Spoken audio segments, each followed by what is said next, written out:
All set? Okay, can you hear me all right? So my name is Zach, and I want to thank you all for coming and contributing to my anxiety about doing this. Welcome to Lush. When I originally set out to do this, I thought it would be leisurely, but I'm not sure that's going to be the case anymore because, you know, as these things go, they just build and build. So my goal is to get us from here, where the compiler is a sort of black box that happens between main.go and main.exe, or whatever you call your executable file, and get us to here, just to fill in what happens at a really high level. Just as a note, this is a massive piece of software. I just doing a word count on some of the directories, just the compiler, which represents these three red blocks, is 500,000 lines. So it's huge. I know a good deal about this one very narrow part of it, which is one of the specific optimisations. And you'll see I've kind of tried to represent my familiarity with this as I move through. So actually putting this together has been a great learning experience for me, and hopefully for you as well.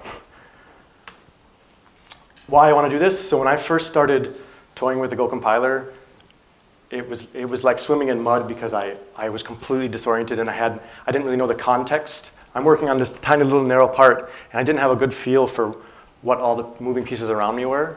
So I'd like to provide sort of an orientation for anyone who's interested in the Go compiler or compilers generally, or wants to contribute to a large complex code base. I would recommend you try fixing a compiler issue. And then in case there are a few of you who don't intrinsically enjoy compilers for whatever reason, I think there's some value in filling in the black box a little bit, having a general idea when you build your code what exactly is happening. Sorry. A note on terminology. So when I say compiler, I'm sort of abusing it, the term, and using it in a very general sense. We often talk about this whole process as the compiler. And I think that's okay. It's what it's doing. We say, I'm compiling this program. When in reality, there is a tool being used that does these three phases in red that is the compiler. So when I say the compiler, I'm generally referring to the whole thing, but you'll see I'll reference that. Apologies for the confusion. That seems to be the terminology that everyone uses. Also, when I say the compiler, there is not just one Go compiler. There are many. These two here are in the standard library built and maintained by the Go team. And so we know that these two will satisfy the Go specification. The one in red is the default compiler. And generally when people say the Go compiler, they mean GC, which is Go compiler. I just listed, there's lots of compilers in the community. I've listed 3 of them that I've just stumbled across here. TinyGo compiles Go in constrained microcontroller environments. Tamago is similar, but for larger, less constrained microcontrollers. And Go LLVM uses parts of the LLVM toolchain instead of some of the Go toolchain. So again, I'm going to try to get us from here to here. I'm just going to stop at each of the phases and give a really brief summary. Hopefully I can stay shallow so I have enough time. A really brief summary of what it is, what the current representation of your Go code is, and then the command that you can use to kind of see that part of the compiler happening to your code. So the first step is orchestration. This is what happens when you run Go build. It actually runs a Go build tool that will, as a whole, take your UTF-8 source code and give you a binary executable if you're compiling an executable.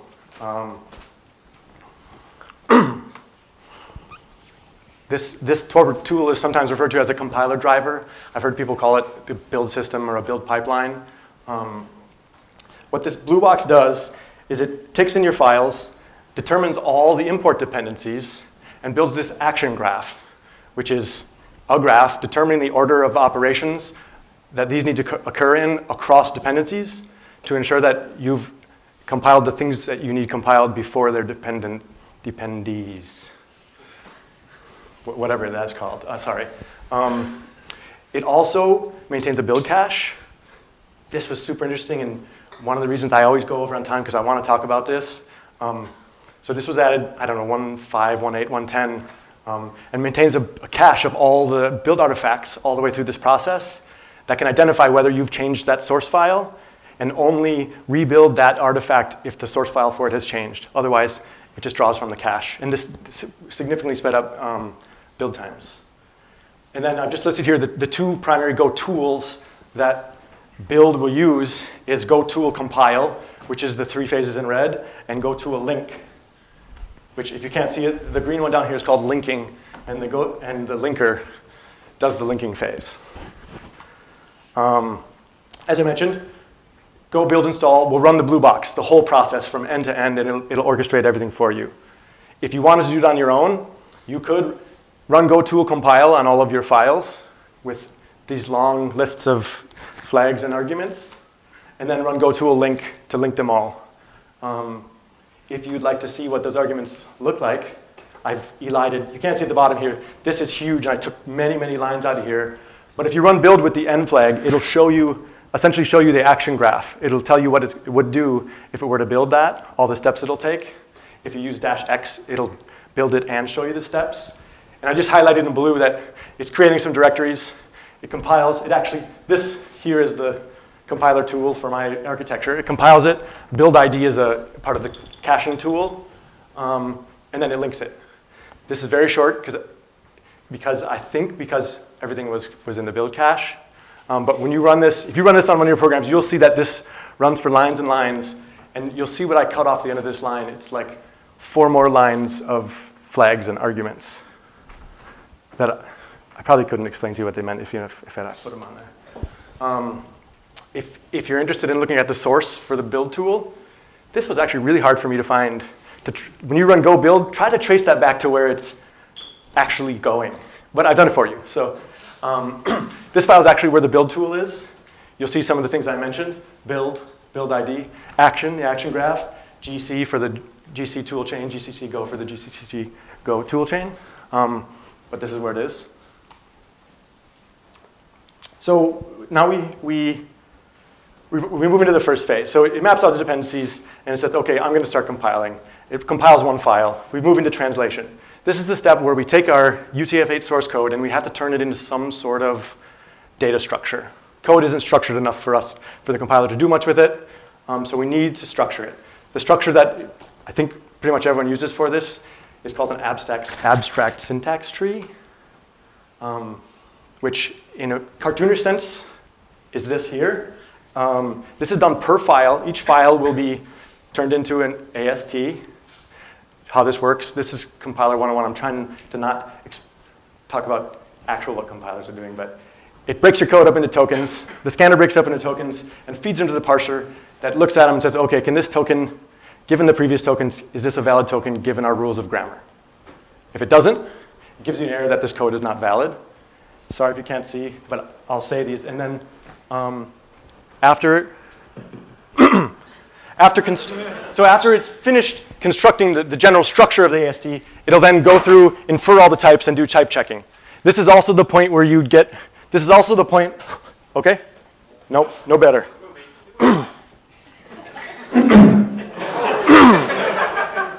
OK, I'm going to forget to hold this by my mouth. Where was I? This is the point where you'll get that declared and not used error. During this phase when it just says declared and not used down here.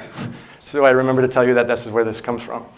I mentioned that the parser is attempting to see if the tokens satisfy the grammar. If you've looked at the Go, am I getting, you know these, I have this tool that will show me images without. If you've looked at the Go specification, you'll maybe have noticed these gray boxes with all this funny blue links in it. I had no idea when I first looked what this was. This is the specification of the Go grammar. And the parser will have a function inside it for each one of these rules that it will use to try to turn those tokens into the nodes on the AST, I think. Mike? Is that? That's all. This is just a picture from Wikipedia of an AST, and this was just to present to you, like, the Go AST is more on the order of this than the cartoon I showed you previously. You'll see there's a lot more information at the nodes, and it's obviously bigger. If you'd...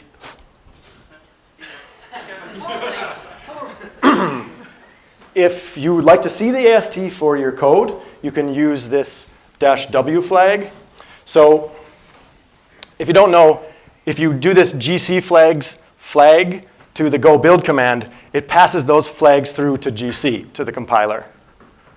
You could also run go tool compile with the same flag, but this will run go build and pass the flags after gc flags through to the compiler for you, the compile tool. Don't worry about reading this, that's not the point. Just to show you that you'll see, these are all spaced in by dots to highlight the depth on the tree, and this is a textual representation of the AST of something that I compiled. If you would like to see the source, this one is more aptly named.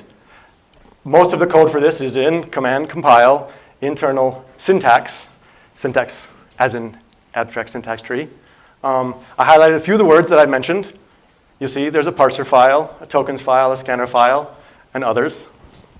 Those do contain things that do what I explained earlier. The type checking is not in that same folder.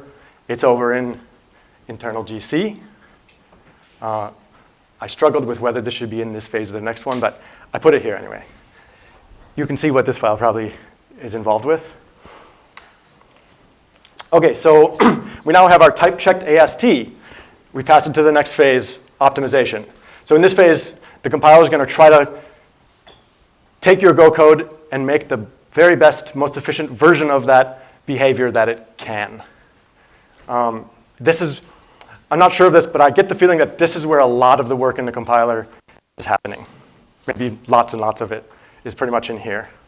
And this is where I'm most familiar, so there's a good chance I'm going to talk way too long. And then, so we pass the AST in. For historical reasons, actually, the AST needs to be transformed into another AST that can then be turned into the SSA. But see how it gets slow? So the AST will be transformed into a generic SSA. This is static single assignment. I'll explain that in a moment. This is another representation in data of your code that is generic to all architectures. After some optimization here, it's going to transform it into an architecture-specific SSA. Same kind of structure, but a little bit lower level and specific to the architecture that you're compiling for. There are a couple optimizations done on the AST, referred to as AST Transformations. You can see them here. In the file for these transformations is my favorite type that I think maybe I've ever seen, the hairy visitor. So this guy, he walks the AST and visits nodes and assesses their hairiness. He carries this budget here, or she, hairy visitor, he carries this budget here, and as he walks the nodes in a function, depending on what operation that node is, he deducts some predetermined value from the budget. And if he goes over budget, he says, no, this function cannot be inlined. If he doesn't go over budget, he says, yes, it can be inlined. And then he continues with the next function. You can see him at work by using the M flag. And this will output the optimization decisions that the compiler has made at that AST transformation stage. This was a tiny little file. You'll see that it's, yes, I can inline this function called F. Good function naming. And this variable S does not escape to the heap. On to static single assignment. So this is the intermediate representation that Go and many other compilers now use to represent your code. The reason is that, let me explain what it is first. So a control flow graph is exactly what it sounds like. It's a graph that represents the flow of your program from start to finish. SSA is essentially a control flow graph with data dependencies encoded into it. The next slide. This is just a general form. I'll show you specifically on the next slide what that means. And the reason for this is that it's much more effective and efficient at doing optimizations than AST or even the CFG alone. So I have here a really basic CFG off of Wikipedia. And you'll see we have a branch. And within the branch, this variable y, let's say it was defined much earlier. This variable y is redefined within the branch, and then we want to use it down here. Sorry if you can't see, this just says w equals x minus y. It's not even important. So down here, we want to make some sort of optimization decision for which we need to know something about y, like what its possible range is, or I don't know. It's hard to think of these things when you're standing up here. So you need to know things about y. But because we branched up here, we don't actually know which version of y we might have. And if we want to know that, we essentially need to walk the whole graph just for that variable and determine, like build information about it as we go back up, reaching analysis for every one of these. So what SSA does is it essentially turns every definition of a variable into an immutable variable, its own variable. It's often shown like this, whereas each time the variable is redefined, it gets a little version subscript. But it doesn't really matter. This doesn't have to anymore have to have anything to do with x1 at all because it's its own value. It's a different value. And then there's fancy algorithms that will determine where to put these nodes called a phi node. Apologies if you can't see this, but essentially at a join point in your graph, you have to somehow mark that this could be this version or this version of that value. And there's a pseudo instruction, doesn't actually do anything, called a phi node or phi node. That is a representation of, okay, this value, this version of a value here, could be y1 or y2. And then the key thing, I think, these are pointers, right? So if you're here, if you need information about y1 or y2, it's a pointer, so you have it, and then you can instantly access whatever information you needed, and you can know sort of the relationship, like the values of y join or intersect. I don't know which of those right terms is here. If the ranges will intersect here, and you can determine what the range of the y3 is going forward. Oh, I wasn't supposed to go that long at that part. So these optimizations on the SSA are done using two constructs, I suppose. Passes and rules. Passes are done on an SSA that represents the entire function. These are hand-coded functions that take the SSA data, they do their analysis, and then they mutate the SSA based on whatever decisions they make in their analysis. And then the next pass, and then the next pass, and the next pass. So these are a lot of the optimizations that require the whole context and all that semantic analysis to make decisions. The other one, the rules, are the more repetitive and value-specific optimizations. These aren't simple at all, but they're different. This blew my mind when I found it. So there is literally a Lisp-like programming language defined and used only in the Go compiler to build these rules. This took me a really long time. Everyone was talking about, oh, the rules. So because there may be a rule that's doing something that's very similar to a function you're working on to do by hand. And it really confused me. I did a quick check.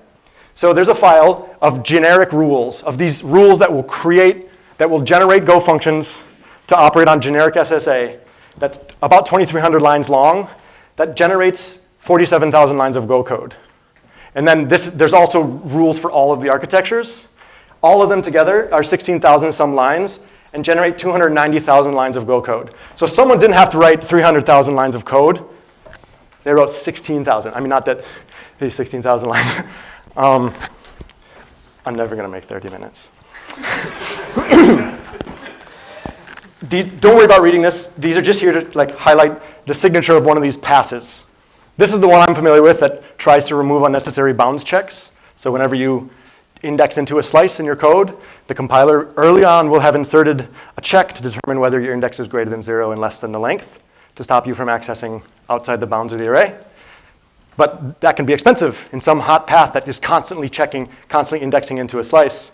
So this function, prove, takes in func, which is the SSA, and it passes through and tries to determine whether it can remove some of those bounds checks by lopping off chunks of the graph, essentially. That's what they look like. Rules look like this. Again, don't worry about reading this. I know I'm not supposed to put all this text on a slide.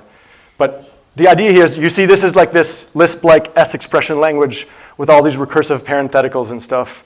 But this one here is, if you happen to have typed x times 1 in your code, this rule will generate functions that find it and change it just to x. because there's no reason to do that.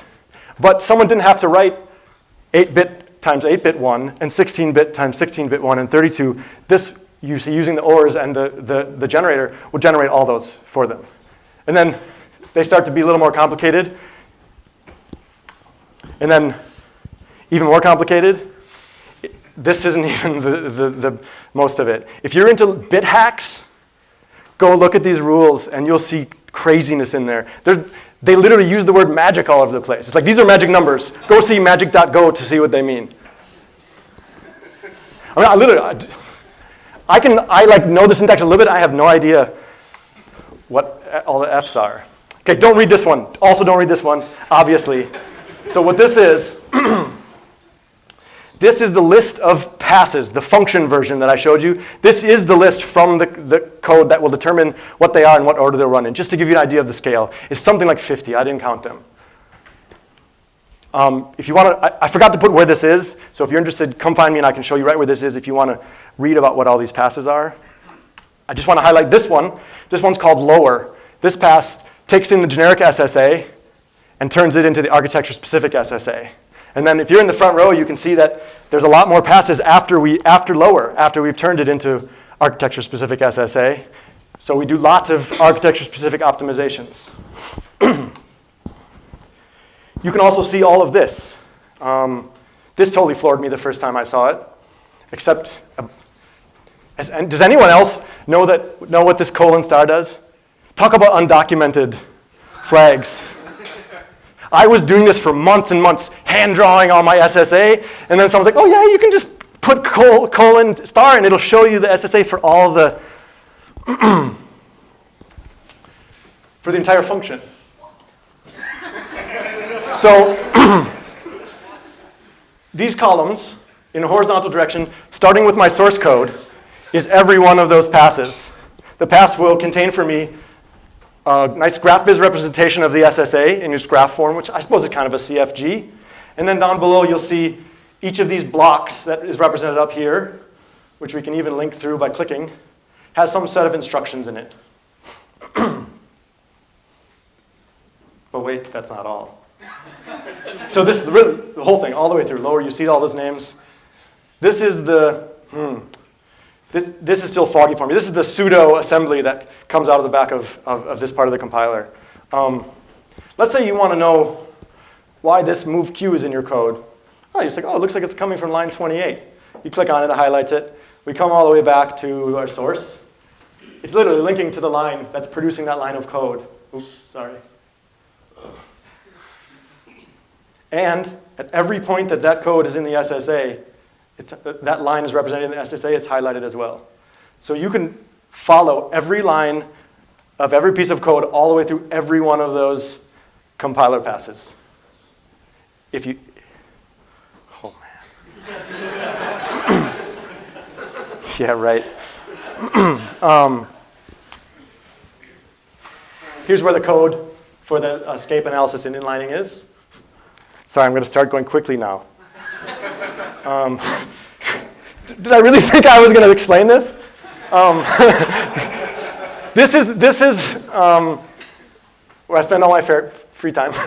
This is where the SSA source code is.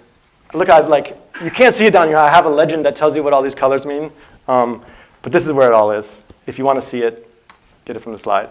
Okay, we come out of the back, and we're in this architecture-specific SSA. We now need to turn that into machine code, something that can actually be used. The Go compiler does this via this type called obj.prog. Does anyone know if that's a shorthand for something or if it means anything? Okay. This is, best I can tell, this is essentially Go's assembly instructions. Mike, yeah? Okay, this is Go's assembly instructions.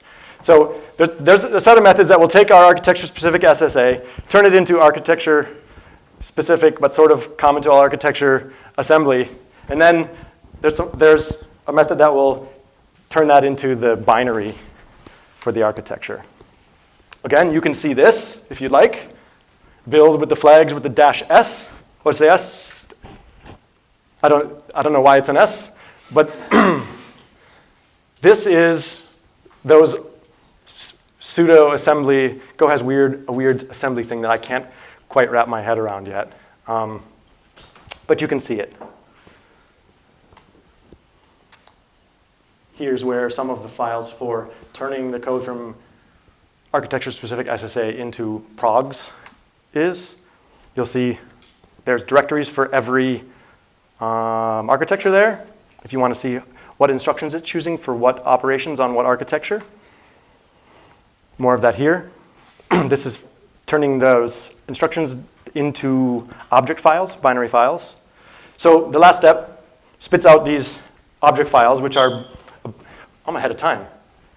I'm going to go back. These an object file or many object files or some packed archive. So an archive is just a bunch of these put into a single file, essentially. Yeah?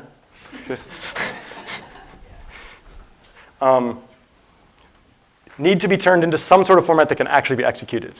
Really, run that command and build this and open this in VS Code. Open one of these and see what it looks like. But I guess that wouldn't tell you, obviously you can't execute it because it looks so crazy. You can't run these. They need to be, depending on the architecture, turned into a particular format that can actually be executed. This is called linking. If you can't see it in the back, sorry. This phase is called linking. It's done by the linker. This is where my familiarity with the specifics of Go's case really plummets. This is just a summary of what I got from reading about the Go linker. So these files are essentially a bunch of symbols. A symbol is either a piece of data or a function. And the linker is going to take all those symbols from all those files and gather them up into the appropriate places in the executable file. And it's going to add some headers and some sections and all this organizational stuff that you can talk to like Mike or someone else about if. It does some more optimizations. There's some dead code elimination in there. There's other types of optimizations. It constructs a lot of debug. Dwarf is a debug format. Interesting, I tried to figure out where this came from, and it sounds like just because ELF already existed, they called the debug format dwarf. It doesn't stand for anything.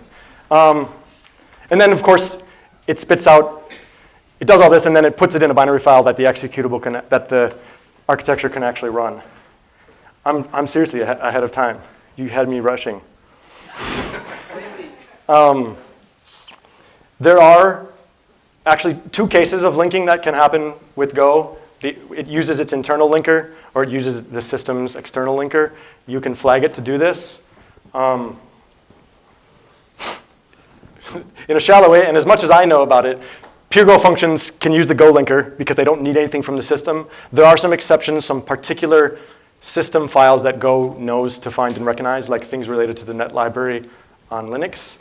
But if you're using CGO or you need C-related things, you generally have to use the system linker in order to link those files into your executable.